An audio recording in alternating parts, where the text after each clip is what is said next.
اللہ تعالیٰ کا ارشاد گرامی ہے سورہ انعام آیت پاک نمبر 124 کا ایک حصہ، اللہ اعلم حیث یجعل رسالتہ، اللہ خوب جانتا ہے جہاں اپنی رسالت رکھے۔ تو آج کے سبق میں ہم نے یہ دیکھنا ہے کہ اہل سنت والجماعت کے نزدیک نبوت کے بارے میں ہمارا کیا عقیدہ ہے۔ بہت اہم سبق ہے آج کا، تمام مسلمان اس کو غور سے سنیں اور یہ عقیدہ یاد کریں۔ ایک دو باتیں ہیں۔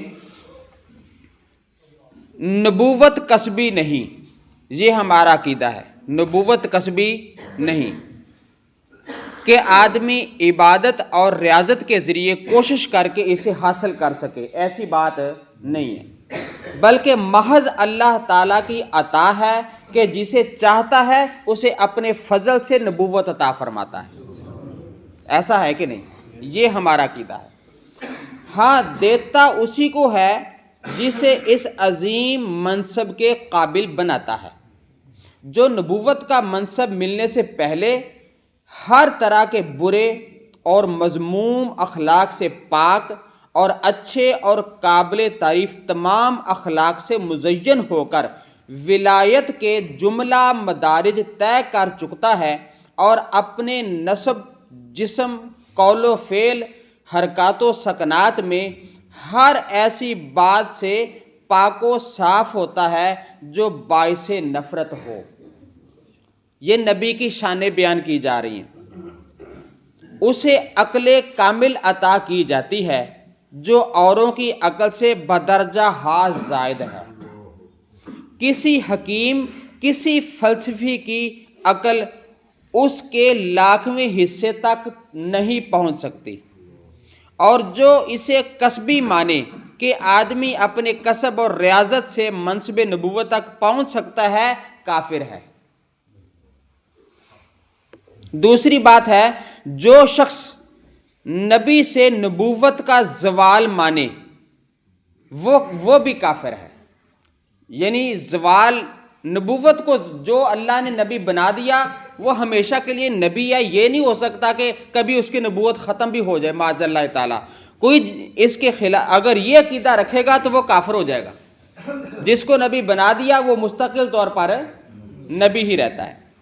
تیسری بات، نبی کا معصوم ہونا ضروری ہے، اور یہ عصمت نبی اور فرشتے کا خاصہ ہے۔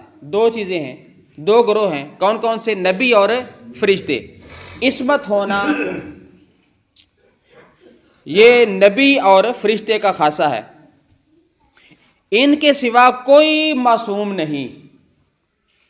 اماموں کو انبیاء علیہم السلام کی طرح معصوم سمجھنا گمراہی اور بد دینی ہے۔ عصمت انبیاء کے یہ معنی ہے کہ ان کے لیے اللہ تعالیٰ کی طرف سے حفاظت کا وعدہ ہو چکا، جس کے سبب ان سے گناہ صادر ہونا شرعاً محال ہے، جبکہ ائمہ اور اکابر اولیاء کے لیے اللہ تعالیٰ کی طرف سے حفاظت کا کوئی وعدہ نہیں ہے۔ ہاں، اللہ تعالیٰ انہیں بھی محفوظ رکھتا ہے گناہوں سے، لیکن معصوم نہیں۔ معصوم صرف نبی ہوتے ہیں یا پھر فرشتے ہوتے ہیں۔ تو ان سے گناہ ہونا نہیں، اور اگر ہو تو شرعاً محال بھی نہیں کہ اللہ تعالیٰ کے ولیوں سے گناہ سرزد ہونا ممکن ہے، لیکن وہ ویسے گناہوں سے پاک رہتے۔ اچھا، آخری بات ہے، انبیاء علیہم السلام شرک و کفر اور ہر ایسے کام سے جو لوگوں کے لیے باعث نفرت ہو، جیسے جھوٹ، خیانت، جہل یعنی جہالت وغیرہ، مذموم صفات سے، نیز ایسے افعال سے جو وجاہت اور مروت کے خلاف ہیں، نبوت سے پہلے اور نبوت کے بعد بالاجماع معصوم ہیں، اور کبیرہ گناہوں سے بھی مطلقاً معصوم ہیں۔ اور حق یہ ہے کہ جان بوجھ کر صغیرہ گناہ کرنے سے بھی نبوت سے پہلے اور نبوت کے بعد معصوم ہی ہوتے ہیں۔ تو یہ ہے ہمارا عقیدہ۔ تو میرے پیارے دوستو اس کو یاد کر لیں. ہم نا اکثر طور پر اپنے بچوں کو بھی کہہ دیتے ہیں کتنا معصوم بچہ ہے. کہتے ہیں کہ نہیں؟ بولیے ذرا. کتنا معصوم بچہ، کتنا معصوم بچہ ہے. حالانکہ اس کو اس کے معنی کا نہیں پتہ ہوتا. یہ جو معصوم کا لفظ